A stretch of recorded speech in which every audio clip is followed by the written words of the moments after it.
So naganap na nga po ang Philippine Cup Game 2 semifinal showdown sa pagitan ng Barangay Ginebra at San Miguel Beerman.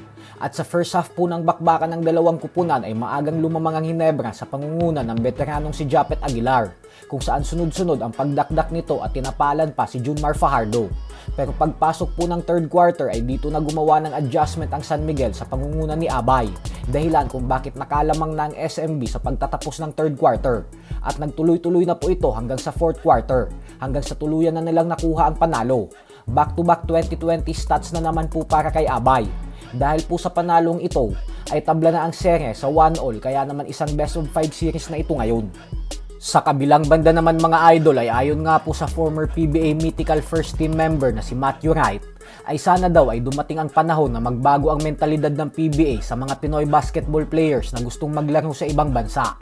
Ayon kay Wright ay baguhin na umano ng PBA ang batas nito na 3 taon na pagkakaban sa liga nila kapag naglaro ang isang Filipino player sa labas ng bansa. Lalo pat sa bandang huli umano ay nare-representa lang naman daw nila ang Pilipinas at ang husay ng mga PBA players kapag sa ibang liga sila naglalaro sa ibang bansa. Bukod dyan ay nalulungkot din umano siyang makita na nasa 20 katao na lang daw ang mga nanonood ng live sa venue sa kabila ng makulay na kasaysayan ng PBA. Napakalaki umano ng potensyal ng ligang ito, gawa ng ito ang pangalawa sa pinakamatandang liga sa buong mundo. Kaya sana umano ay mabago na ang mentalidad nito at magpasok na ng mga bagong tao na mga bata pa at may mga dalang fresh ideas upang muling maibalik ang dating sigla ng liga.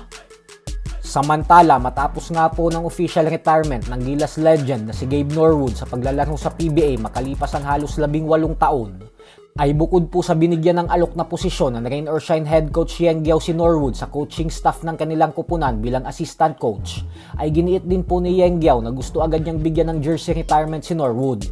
Kaya naman aasikasuhin agad ito ng Rain or Shine management. Lalo pat sa loob ng kanyang 18 taon na paglalaro sa PBA, ay hindi siya umalis sa Rain or Shine Elasto Painters. So hanggang dito na lang po muna tayo mga idol.